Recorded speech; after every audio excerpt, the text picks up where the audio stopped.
नमस्कार दोस्तों, श्री वेदांत एकेडमी के इस स्पेशल टेस्ट सीरीज में आप सभी का स्वागत है। हम यहाँ पर एमपीपीएससी प्री की इकाई 5 है, उसका जो खंड बा है अर्थात मध्य प्रदेश की अर्थव्यवस्था, उसके संबंध में कुछ महत्वपूर्ण एमसीक्यू सॉल्व करेंगे। इसके साथ साथ जो सिलेबस के मुख्य पार्ट हैं अर्थात जो सिलेबस में टॉपिक के दिए गए हैं प्री में, उसके संबंध में भी हम जानने का प्रयास करेंगे। कुछ महत्वपूर्ण फैक्ट होंगे, उनको भी समझेंगे और जिन कंसेप्ट की ज़रूरत होगी उनको भी समझने का प्रयास हम करेंगे। तो सर्वप्रथम अगर बात की जाए कि यूनिट 5 का जो पार्ट बी है, यूनिट 5 का पार्ट बी है, वह मध्य प्रदेश की अर्थव्यवस्था है। और इस खंड बा में कुछ टॉपिक दिए गए हैं। मध्य प्रदेश का आर्थिक विकास, मध्य प्रदेश की जनगणना, मध्य प्रदेश के प्रमुख उद्योग, मध्य प्रदेश की अनुसूचित जाति एवं जनजातियां, इसके अलावा राज्य की प्रमुख कल्याणकारी योजनाएं। तो अगर इस टॉपिक के विषय में हम समझे तो हमारा पहला जो टॉपिक है जिसके संबंध में हमने एमसीक्यूज यहाँ पर प्रेजेंट किए हैं वह है मध्य प्रदेश का आर्थिक विकास। तो आइए सर्वप्रथम हम नजर डालते हैं कि आखिर मध्य प्रदेश के आर्थिक विकास की वर्तमान में स्थिति क्या है, किस तरीके से इसने अपने बैकग्राउंड को तय किया और भविष्य के लिए इसने किस तरीके से अपने टारगेट निश्चित किए हैं। तो देखिए, अगर आर्थिक विकास की बात करें, मध्य प्रदेश के आर्थिक विकास की अगर बात करें तो आर्थिक विकास में हम पाते हैं कि पंचवर्षीय योजना अर्थात नियोजन के माध्यम से मध्य प्रदेश ने अपने आर्थिक विकास की पृष्ठभूमि रखी और पंचवर्षीय योजनाओं के माध्यम से 1956 से लेकर 2017 तक क्या किया, इसने 12 पंचवर्षीय योजनाओं का सफर तय किया। इस सफर में सरकार द्वारा कई आर्थिक विकास के कार्यक्रम चलाए गए अर्थात सरकारी प्रयास भी रहे, सरकारी प्रयास। और इस ऐतिहासिक आर्थिक विकास की कुछ उपलब्धियां भी रहीं, उपलब्धियां भी कुछ हमें प्राप्त हुई। और इसके अलावा अगर बात करें वर्तमान की, तो चूंकि वर्तमान का आर्थिक विकास मॉडल नियोजन पर ही आधारित है, लेकिन इसका कुछ पैटर्न बदल चुका है, इसकी भी हम आगे चर्चा करेंगे। लेकिन फिलहाल अगर चर्चा करें तो इसके दो ही बातें समझ में आती हैं 2017 से लेकर अब तक। तो इसके संबंध में दो बातें समझ में आती हैं। एक तो हमारे लक्ष्य क्या हैं, आर्थिक विकास के संबंध में हमने क्या कुछ टारगेट फिक्स कर रखे हैं, और दूसरा उन लक्ष्यों की प्राप्ति होती हम कौन कौन से कदम उठा रहे हैं, उन लक्ष्यों की प्राप्ति की हेतु हम कौन कौन से कदम उठा रहे हैं। तो मध्य प्रदेश के आर्थिक विकास का अगर हम संपूर्ण खाका खींचने का प्रयास करें तो कुछ इस तरीके से समझ में आता है। ये तो एक सामान्य और कंसेप्चुअल बात हो गई। अगर हम बात करें कि सरकार ने कौन कौन से प्रयास किए हैं तो हम पाएंगे कि राज्य के आर्थिक नियोजन की विधिवत शुरुआत तीसरी पंचवर्षीय योजना से हुई थी और उसको और गति देने का, तीव्र बनाने का प्रयास राज्य में योजना मंडल के गठन के साथ किया गया। योजना मंडल के गठन के उपरांत राज्य की पहली औद्योगिक नीति भी लाई गई थी। तो इस तरीके से मध्य प्रदेश ने अपना आर्थिक विकास की रफ्तार को पकड़ने का प्रयास किया। वह किस हद तक सफल रहा, इसके बारे में भी हम बात करेंगे, कुछ फैक्ट समझेंगे, और क्या कुछ सरकार कर पाई आर्थिक विकास के क्षेत्र में, उसके बारे में भी हम कुछ फैक्ट पढ़ेंगे। वर्तमान में इसके टारगेट्स क्या हैं आर्थिक विकास के संदर्भ में, इसको हम समझेंगे, और वर्तमान में क्या कुछ सरकार उन टारगेट्स को अचीव करने के लिए कदम उठा रही है। तो जो भी फैक्चुअल इन्फॉर्मेशन होगी उसको हम यहाँ समझेंगे, क्योंकि यह प्री की क्लास है। इसका जो डिस्क्रिप्टिव अवधारणा है इसकी, वो हम मेंस की क्लास में समझेंगे। तो आइए हम कुछ फैक्ट के बारे में समझने का प्रयास करते हैं। तो देखिए, सर्वप्रथम अगर हम बात करें तो मध्य प्रदेश के नियोजन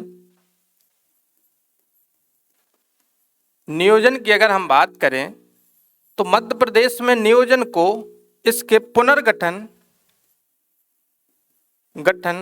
के साथ ही प्रारंभ हुआ, जो कि किसके नेतृत्व में था? योजना आयोग के नेतृत्व में था। इसके बाद 24 अक्टूबर 1972 में योजना बोर्ड का गठन किया गया। योजना बोर्ड का मध्य प्रदेश में गठन किया गया। इसके अलावा 21 सितंबर 2007 में इसका नाम बदलकर योजना आयोग कर दिया गया। योजना आयोग कर दिया गया। और अगर हम वर्तमान की बात करें तो 2 जनवरी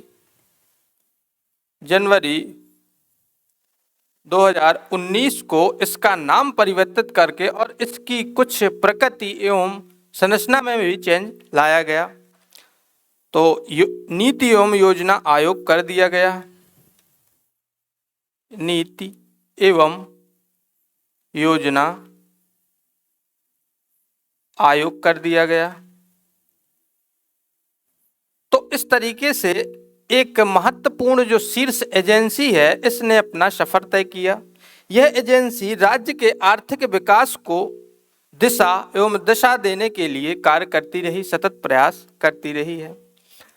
राज्य में जितनी भी सरकारी कार्यक्रम संचालित होते हैं, उसके अवलोकन का कार्य भी यह एजेंसी करती है। इसके अलावा केंद्र एवं राज्य के जो संसाधन हैं, उनके आवंटन और उनके प्रभाव के आकलन का कार्य भी यह एजेंसी करती है। अब अगर हम बात करें कि इतिहास मतलब विकास के इस कार्यक्रम में क्या कुछ कदम उठाए गए राज्य शासन द्वारा और राज्य में कौन कौन से ऐसे महत्वपूर्ण सुधार किए गए, सामाजिक आर्थिक सुधार किए गए, जिसकी कारण कुछ महत्वपूर्ण हमें उपलब्धियां प्राप्त हुई। तो देखिए, सर्वप्रथम अगर बात करें तो 1955 में केंद्र सरकार के नेतृत्व में एक एक्ट लाया गया था, जिसके अंतर्गत राज्यों को औद्योगिक विकास के लिए एक फंड के गठन की बात की गई थी केंद्र में संसद द्वारा।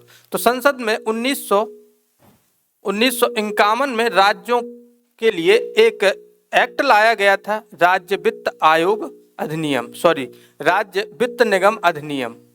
और इसी एक्ट के माध्यम से मध्य प्रदेश राज्य वित्त निगम की स्थापना की जाती है। 1955 में मध्य प्रदेश वित्त निगम, इसका मुख्यालय अगर देखा जाए तो इंदौर में है।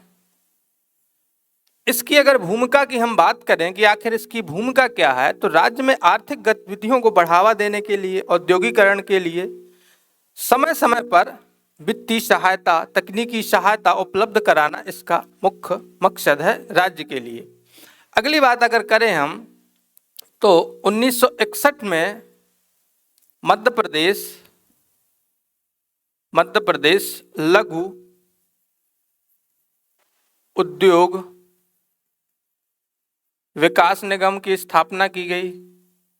विकास निगम यह भोपाल में स्थापित किया गया।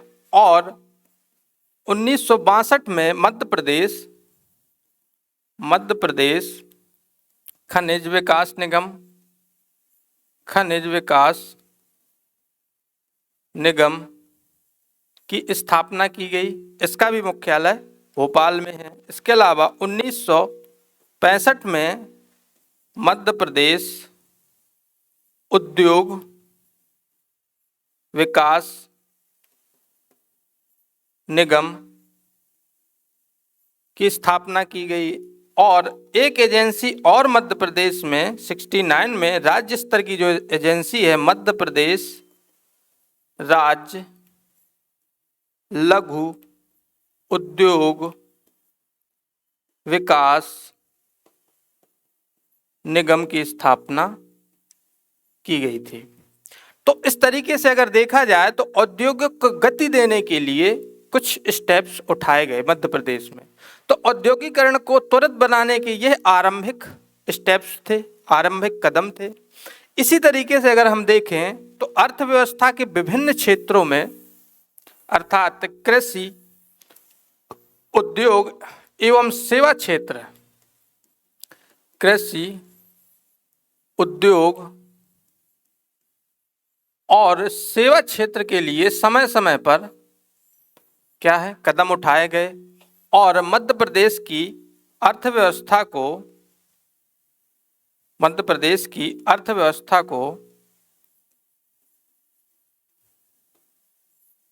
को पुनर्जीवित करने का प्रयास किया गया। अगर हम इसके स्टेप्स की और बात करें तो राज्य में सहकारिता को बढ़ावा दिया गया, कृषि उत्पादन को बढ़ावा दिया गया, कृषि उत्पादन के क्षेत्र में सिंचाई क्षमताओं को बढ़ाने का प्रयास किया गया, मृदा की उत्पादकता को बढ़ाने का प्रयास किया गया। तो ऐसे ढेरों उपाय हैं जो कि सरकार ने समय समय पर उठाए। लेकिन यहाँ पर हम ये बातें कम और फैक्ट पर ज़्यादा जोर देंगे, इसलिए अगर हम वर्तमान में इसकी उपलब्धियों के विषय में जानें, पहले तो हमने इसके कदम कि कौन कौन से सरकार ने कदम उठाए उसके बारे में समझा। अगर वर्तमान में इसकी उपलब्धियों के बारे में जानें कि क्या कुछ उपलब्धियां रही हैं, जो यह आर्थिक विकास का राज्य का सफर रहा है उसकी क्या कुछ उपलब्धियां रही हैं, तो देश की जीडीपी में 4.6% योगदान किसका है? मध्य प्रदेश की अर्थव्यवस्था का है, अर्थव्यवस्था का है वर्तमान में।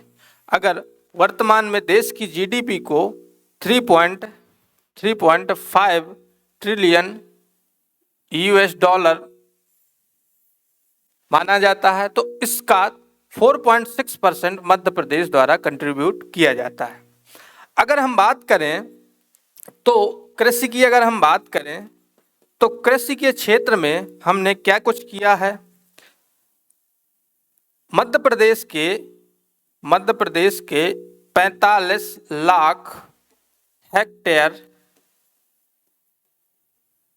भूमि पर सिंचाई सुविधा उपलब्ध है। इसके अलावा अगर हम बात करें तो सोयाबीन उत्पादन में हम श्रेष्ठ राष्ट्र हैं। देश के कुल सोयाबीन उत्पादन का लगभग 80% मध्य प्रदेश में उत्पादित होता है। इसके अलावा कुल दलहन उत्पादन में प्रथम है। और अगर हम बात करें पशुपालन की, दुग्ध उत्पादन की अगर हम बात करें, दुग्ध उत्पादन तो हम थर्ड लार्जेस्ट स्टेट क्या है? मध्य प्रदेश दुग्ध उत्पादन के क्षेत्र में है। इसी प्रकार से हम अन्य महत्वपूर्ण बातों की भी चर्चा करेंगे। हाल ही में गेहूं के उत्पादन में हमने क्या है उत्तरोत्तर वृद्धि की है और हमने पंजाब को पीछे छोड़कर हमने गेहूं उत्पादन में शीर्ष स्थान प्राप्त किया है। इसीलिए वर्तमान में मध्य प्रदेश को फूड बास्केट भी कहा जाता है। तो अगर कभी इस तरीके से फैक्ट आपके पास आते हैं पेपर में तो इसके लिए आपको अवेयर रहना चाहिए। अगर हम अन्य कुछ महत्वपूर्ण बातें करें कि आखिर ऊर्जा क्षेत्र के संबंध में क्या कुछ है, तो देखिए ऊर्जा की अगर बात करें तो 2022 के अंत तक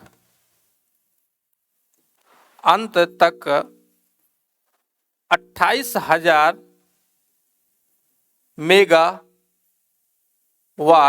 विद्युत का उत्पादन किया जा चुका है।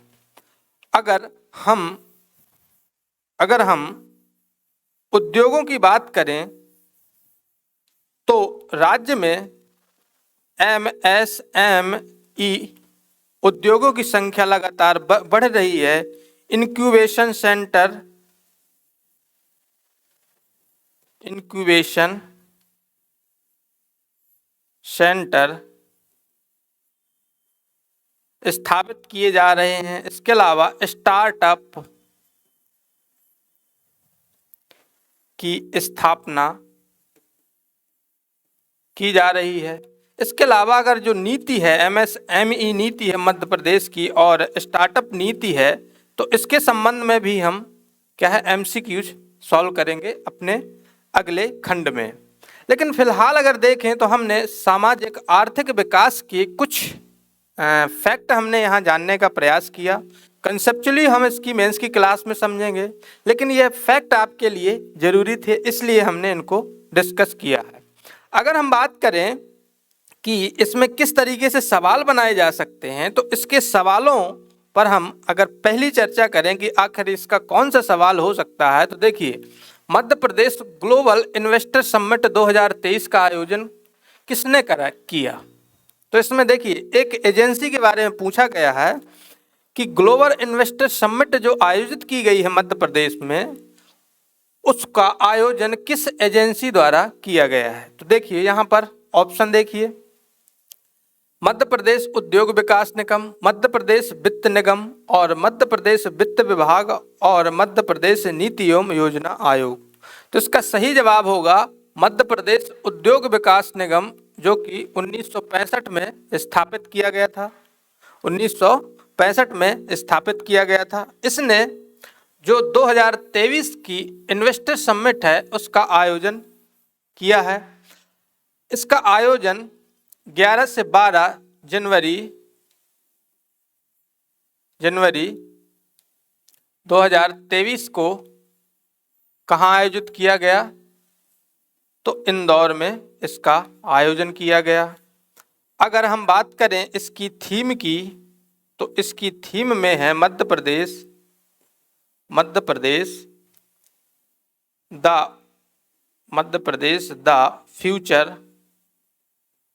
फ्यूचर रेडी स्टेट, यह इसकी थीम है।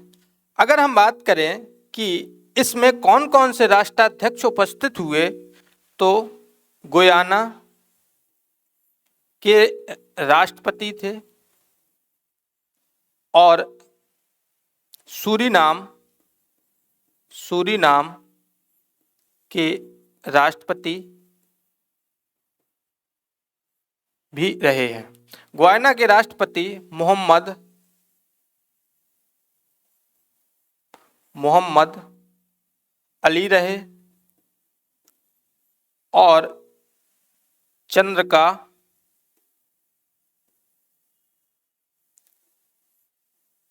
प्रसाद संकोशी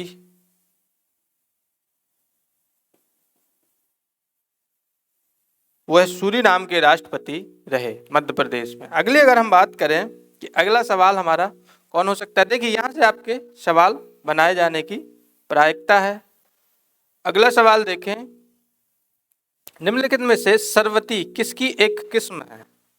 तो एक यहाँ पर कोडवर्ड है सरवती, ये किसकी किस्म है, गेहूं की किस्म है, चावल की किस्म है, चना की किस्म है या फिर मूंग की एक किस्म है। तो इसका सही जवाब होगा यह गेहूं की किस्म है। इसका सर्वाधिक उत्पादन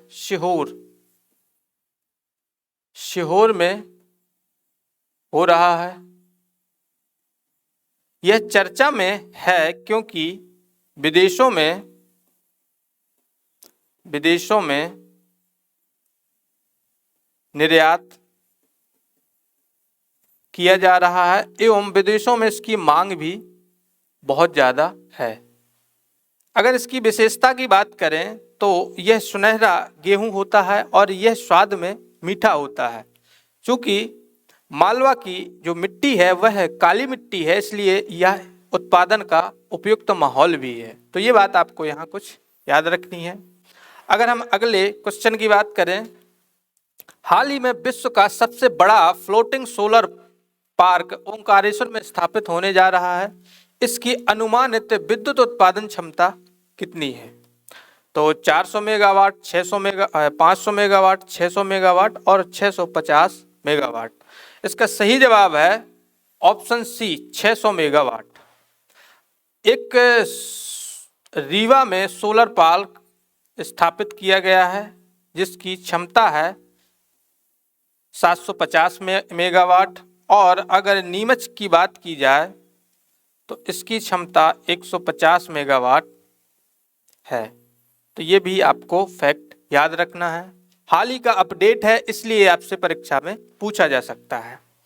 अगली बात करें, निम्नलिखित कथनों में से असत्य कथन का चुनाव करें। तो कुछ स्टेटमेंट हैं और इस स्टेटमेंट के आधार पर आपको जो गलत स्टेटमेंट है उसका चुनाव करना है। पहली बात देखें, मध्य प्रदेश हैंडलूम संचालनालय कब स्थापित हुआ? 1976 में। मध्य प्रदेश निर्यात निगम 1977 में। मध्य प्रदेश राज्य बीज विकास निगम 1980 और मध्य प्रदेश हस्तशिल्प विकास निगम 1980।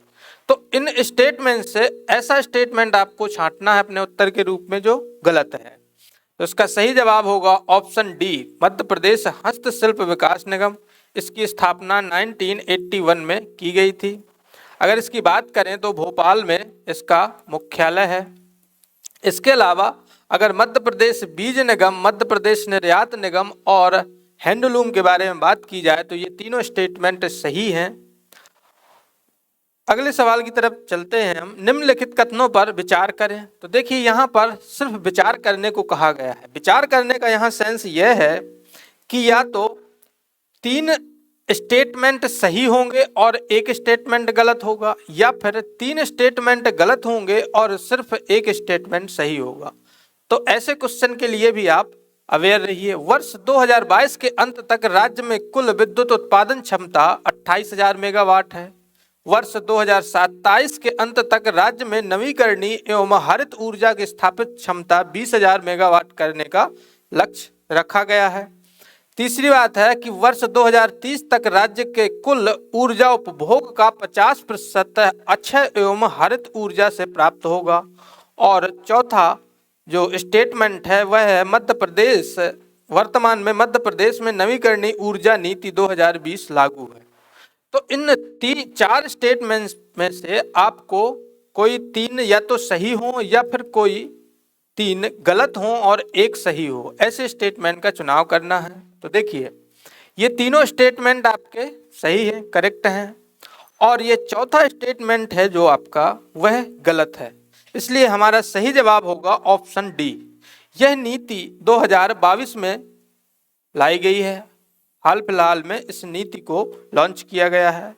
तो मध्य प्रदेश में जो नवीकरणीय ऊर्जा नीति है वह 2022 क्रियान्वित है, लागू है। अगले सवाल की तरफ अगर बात करें हम, तो मध्य प्रदेश ई डिस्ट्रिक्ट परियोजना का आरंभ कब किया गया? तो देखिए मध्य प्रदेश में सुशासन एक महत्वपूर्ण आर्थिक विकास का स्तंभ है और सुशासन के बिना आर्थिक विकास को तीव्र गति देना क्या होता है? बड़ा बोझिल होता है। इसलिए सुशासन की स्थापना के लिए जिले स्तर पर और उपजिला स्तर पर, नगरीय स्तर, उपनगरीय स्तर पर हमने योजनाओं को पहुंचाने का कार्य किया है और यह योजनाएं इलेक्ट्रॉनिक माध्यम से पहुंचाने का कार्य सरकार ने किया है। तो इसके लिए एक परियोजना लॉन्च की गई थी केंद्र द्वारा। केंद्र सरकार ने 2005 में सुशासन के लिए राष्ट्रीय सुशासन मिशन की शुरुआत की थी। ई गवर्नेंस जो मिशन था उसकी शुरुआत की थी। तो इस शुरुआत के साथ ही मध्य प्रदेश में भी विभिन्न डिस्ट्रिक्ट्स को इलेक्ट्रॉनिक माध्यम से जोड़ा गया और डिस्ट्रिक्ट हेडक्वार्टर के साथ लोगों को कनेक्ट करने का प्रयास किया गया और योजना एवं नीतियों को जन जन तक पहुंचाने का कार्य किया गया। अगर इस परियोजना की बात करें कि मध्य प्रदेश में इसको कब लॉन्च किया गया, तो 2012 में इस परियोजना को लॉन्च किया गया था। कब? ई गवर्नेंस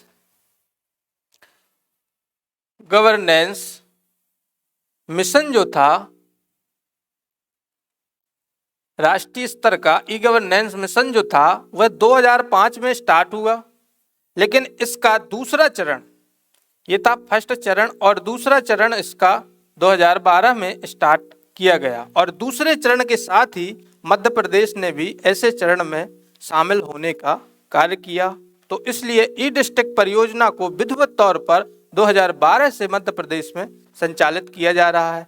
इसके माध्यम से अगर देखा जाए तो वर्तमान में 548 अगर आप आर्थिक समीक्षा समझेंगे तो 548 सरकारी स्कीम्स को, सरकारी परियोजनाओं को, सरकारी कार्यक्रमों को लोगों तक इलेक्ट्रॉनिक माध्यम के जरिए पहुंचाया जा रहा है। तो ये बात आपको यहाँ याद रखनी है। अगली बात करें, अगर हम भगवान बिरसा मुंडा स्वरोजगार योजना को 6 सितंबर 2022 को मध्य प्रदेश कैबिनेट द्वारा अनुमोदित किया गया है। इसके संबंध में निम्नलिखित कथनों पर विचार करें। देखिए, हमने यहाँ पर ऐसे सवालों को डिजाइन किया है जो आपकी परीक्षा के लिहाज से महत्वपूर्ण हो, ज़्यादा ज्ञानवर्धन और बोझल टाइप के सवाल हमने यहाँ नहीं रखे हैं। तो इसका प्रत्येक स्टेटमेंट और सवाल का प्रत्येक भाग आपकी परीक्षा के लिहाज से महत्वपूर्ण है। तो इसको कब निम्नलिखित कथनों पर विचार करें। तो देखिए, एक योजना है जिसको राज्य की कैबिनेट ने अप्रूव किया है और इसके संबंध में कुछ स्टेटमेंट हैं। इस स्टेटमेंट में से आपको गलत स्टेटमेंट का चयन करना है।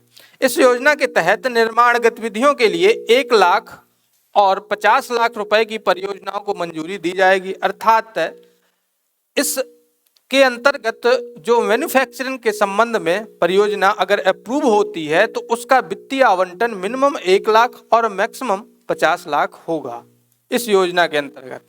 ऑप्शन बी, सेवा एवं व्यवसाय गतिविधियों के लिए 1 लाख से 25 लाख रुपए की परियोजनाओं को मंजूरी दी जाएगी। अगर वह व्यवसाय अर्थात वह आर्थिक गतिविधि अगर सेवा सर्विस सेक्टर से है या कॉमर्स से रिलेटेड है, व्यापार से संबंधित है, तो उसके लिए फंडिंग कितनी होगी? 1 लाख से लेकर 25 लाख रुपए तक होगी। सी, अगला स्टेटमेंट देखें, इस योजना का लाभ लेने वाले परिवारों की वार्षिक आय 12 लाख रुपए से अधिक नहीं होनी चाहिए। तो इसमें बताया गया है कि लाभार्थी की वार्षिक आय कम से कम कितनी होनी चाहिए? तो कम से कम 12 लाख रुपए उसकी वार्षिक आय होनी चाहिए। अगर इससे ज्यादा है उसकी वार्षिक आय तो उसको पर इस योजना का लाभ नहीं मिलेगा। इस योजना के अंतर्गत 10 वर्ष की अवधि तक ब्याज अनुदान सब्सिडी 5% की दर से दी जाएगी। तो देखिए, यह स्टेटमेंट यहाँ पर गलत है। यहाँ 10 वर्ष की जगह 7 वर्ष होना चाहिए। 10 वर्ष की जगह 7 वर्ष होना चाहिए। देखिए, SC/ST समुदाय के लिए इस योजना को मध्य प्रदेश शासन द्वारा लॉन्च किया गया है। इसके अलावा अगर हम बात करें कि इस योजना के माध्यम से SC/ST समुदाय के उद्यमियों को, जो युवा हैं और जो खुद का अपना स्टार्टअप प्रारंभ करना चाहते हैं, उनके लिए यह व्यवस्था सरकार ने की है कि फाइनेंस के लिए, वित्त के लिए उन्हें अलग अलग बैंकों के चक्कर ना लगाने पड़े, बल्कि सरकार उनको एक ऐसा सिंगल विंडो दे जिसके माध्यम से वह अपना आर्थिक सशक्तिकरण कर सकें और राज्य के आर्थिक विकास में सहयोग कर सकें। तो ऐसी स्थिति में 7 वर्ष की कुल अवधि के लिए सरकार ने ऐसे फंड क्या है मंजूर किए हैं और वह SC/ST समुदाय के उद्यमियों के लिए है। उसमें 5% की ब्याज अनुदान की भी बात कही गई है। अर्थात अगर बैंक इनको 7 वर्ष के लिए 12% की दर से ऋण देती है तो 5% क्या होगा? राज्य सरकार उनको भुगतान करेगी और बाकी का 7% ही उनको भुगतान करना पड़ेगा। तो एक महत्वपूर्ण योजना थी। इसके संबंध में एक बात और हम जानते हैं कि मध्य प्रदेश में टंटया भील कल्याण योजना भी स्टार्ट की गई थी इसी तारीख को, और इसके अंतर्गत यह व्यवस्था थी कि 10,000 से लेकर 1 लाख तक 10,000 से लेकर 1 लाख तक का वित्तीय आवंटन किया जाएगा। इसके अलावा 7% का ब्याज अनुदान देगी सरकार। जो भी इस राशि को प्राप्त करेगा, अगर बैंक उससे मान लीजिए 12% की ब्याज लेती है तो 7% सब्सिडी के तौर पर राज्य सरकार उसको देगी, उसको सिर्फ 5% ही वहन करना पड़ेगा। तो वह अपने स्टार्टअप आरंभ कर सकता है। यह भी अनुसूचित जातियों में जनजाति समुदायों के लिए है।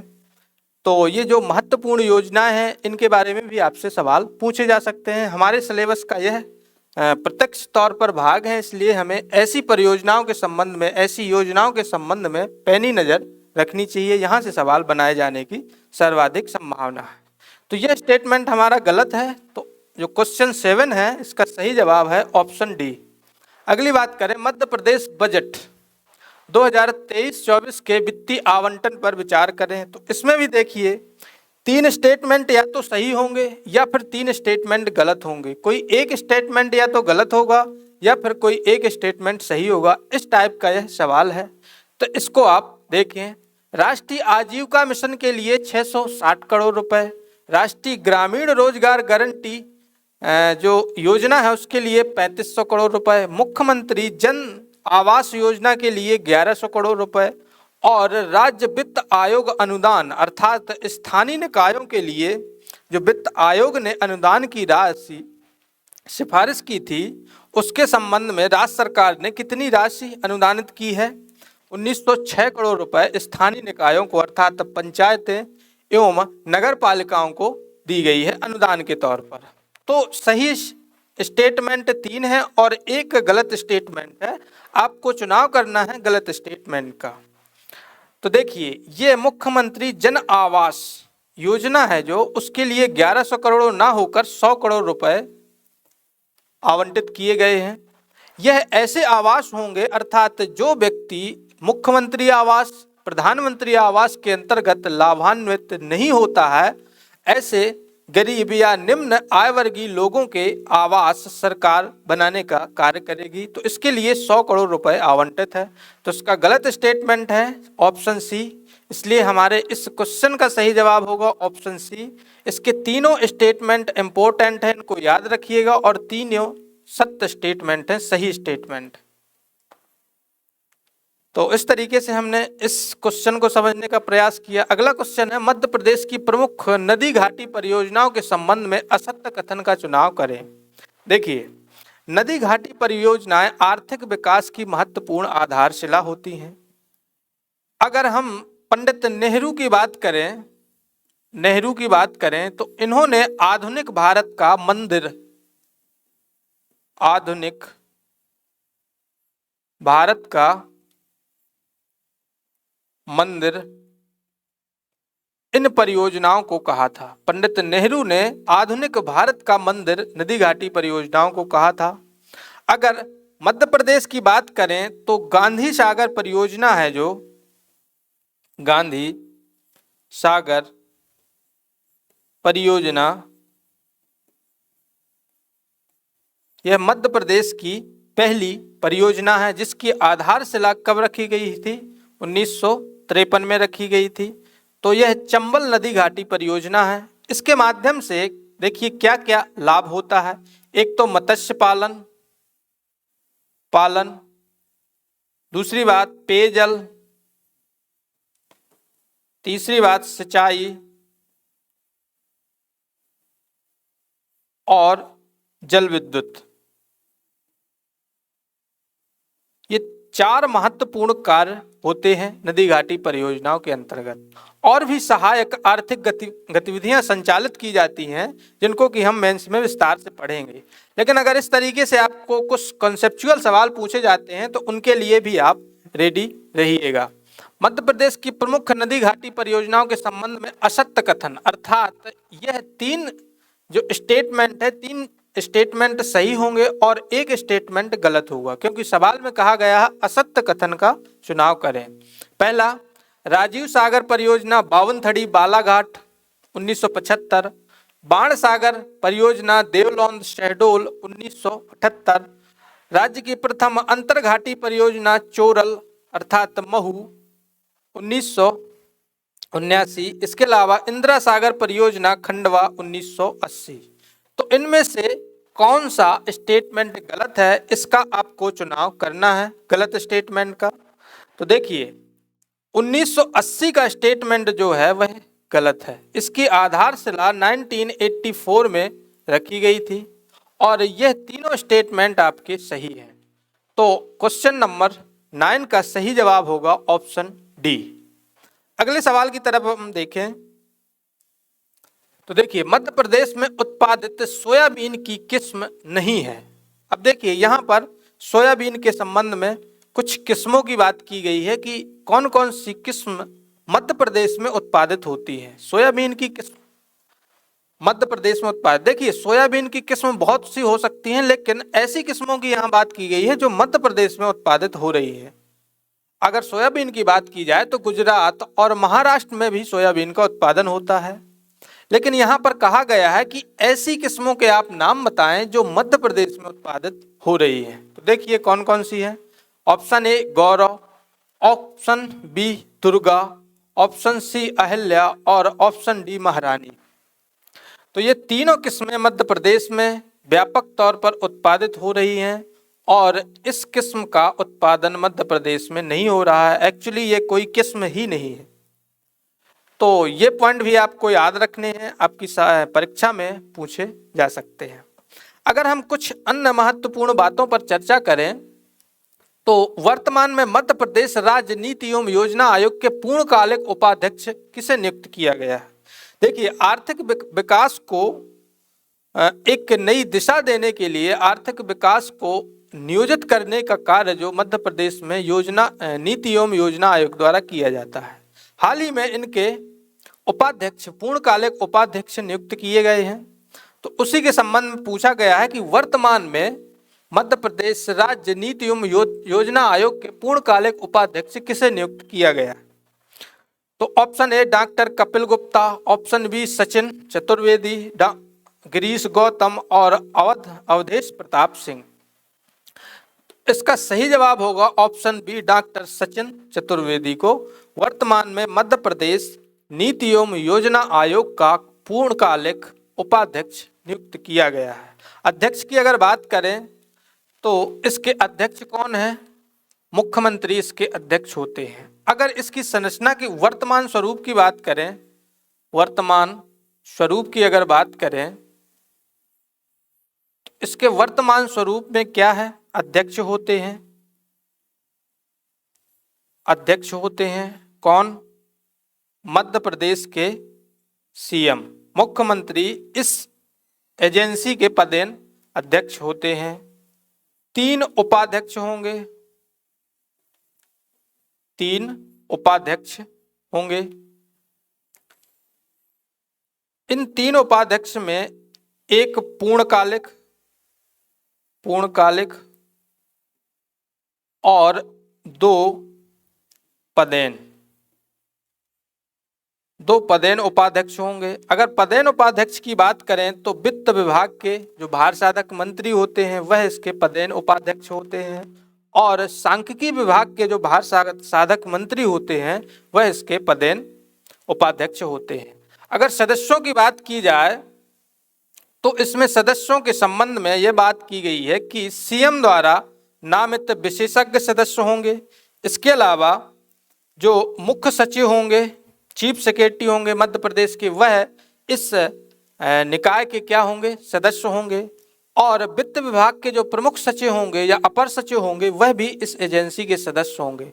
सांख्यिकी विभाग के जो प्रमुख सचिव होंगे या अपर सचिव होंगे वह भी इसके प्रमुख सदस्य होंगे। अगर इस निकाय की कार्यप्रणाली को क्रियान्वित करने का, मैनेज करने का काम किया जाएगा तो उसके संबंध में एक इसी आयोग के क्या होंगे, सचिव होंगे। मध्य प्रदेश नीति एवं योजना आयोग के भी सचिव होंगे। तो अध्यक्ष, उपाध्यक्ष, सदस्य और इसके प्रमाणीकरण के लिए, इसके कार्यों को प्रमाणीकरण के लिए, इसके डिसीजन को इम्प्लीमेंट करने के लिए एक सचिव होंगे। ठीक है, तो ये बात आपको यहाँ पर समझनी है कि यह एजेंसी मध्य प्रदेश के आर्थिक विकास को त्वरित करने का प्रयास करती है। कुछ इंपॉर्टेंट फैक्ट हम और समझने का प्रयास करेंगे, वह ये है कि वर्तमान में जो मध्य प्रदेश का आर्थिक विकास है, नियोजन है, वह कुछ इस तरीके से है। नियोजन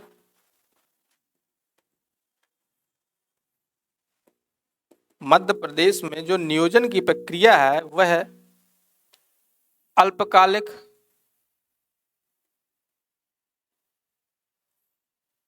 मध्यकालिक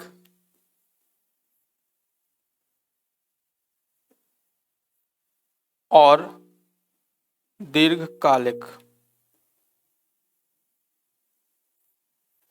इस स्ट्रेटजी के तहत मध्य प्रदेश में आर्थिक नियोजन चलता है। अगर अल्पकालिक की बात करें तो आपको पता होगा आत्मनिर्भर मध्य प्रदेश का संकल्प सरकार द्वारा कुछ समय पूर्व लिया गया है, जिसमें भौतिक अधोसंरचना, इसके अलावा अर्थव्यवस्था एवं रोजगार, इसके अलावा स्वास्थ्य एवं शिक्षा तथा सुशासन को लक्ष्य बनाकर एक अल्पकालिक रणनीति तैयार की थी, जिसको 2023-24 तक अप्रूव करने का मतलब 2023-24 तक जिसको क्रियान्वित करने का लक्ष्य रखा गया है। और यह आशा की गई थी कि मध्य प्रदेश इस रणनीति के तहत अगर चलता है तो 2023-24 तक हम क्या होंगे, आत्मनिर्भर मध्य प्रदेश के रूप में भारत में स्थापित होंगे, भारत के एक महत्वपूर्ण स्टेट के रूप में स्थापित होंगे। क्योंकि कोरोना के काल के दौरान कुछ आर्थिक गतिविधियों पर प्रतिबंध लगाए गए, आर्थिक गतिविधियां सुस्त हुई, इसलिए राज्य की अर्थव्यवस्था पर भी प्रतिकूल प्रभाव पड़ा। तो इस तरीके से इसने मध्य प्रदेश में 2019-20 में इस आत्मनिर्भर मध्य प्रदेश की संकल्पना को अपनाया था और लक्ष्य रखा था कि 2023-24 तक इसको पूर्ण किया जाएगा। लेकिन यह किस हद तक पूर्ण हुआ इसका तो एवेल्युएशन संबंधित आयोग करेगा, नीति एवं योजना आयोग करेगा। अगर मध्यकालिक नियोजन की बात की जाए तो भारत में जिस तरीके से $5 ट्रिलियन का लक्ष्य 2026-27 के लिए रखा गया है, उसी प्रकार से 550 बिलियन US डॉलर का लक्ष्य मध्य प्रदेश सरकार द्वारा रखा गया है। तो इस तरीके से इसने मध्यकालिक अपने लक्ष्य निर्धारित किए हैं। अगर दीर्घकालिक लक्ष्य की बात की जाए तो SDG लक्ष्यों के अनुकूल, जो SDG गोल हैं उसके अनुकूल मध्य प्रदेश ने आर्थिक विकास की रणनीति तैयार की है, अर्थात भूख, गरीबी और बेरोजगारी के संबंध में वही टारगेट हैं जो कि 2015 में UN ने निर्धारित किए थे। कब तक? 2030 तक अचीव करने के लिए निर्धारित किए थे। तो इस तरीके से दीर्घकालिक नियोजन की कंसेप्ट वर्तमान में चल रहा है। तो अगर आपके दिमाग में कभी ये आता है कि 12वीं पंचवर्षीय योजना समाप्त होने के बाद क्या कुछ मध्य प्रदेश में आर्थिक विकास का स्वरूप है, तो वह यह है। तो आपको कंफ्यूज नहीं करना है। वर्तमान में जो मध्य प्रदेश के आर्थिक विकास का नियोजन है वह इसी पैटर्न पर आधारित रहा है। आशा करता हूं कि यहाँ आपने कुछ महत्वपूर्ण कंसेप्ट और कुछ इम्पोर्टेंट फैक्ट भी समझने का प्रयास किया है। फिलहाल इतना ही, मिलते हैं हम अपने अगले लेक्चर के लिए। धन्यवाद।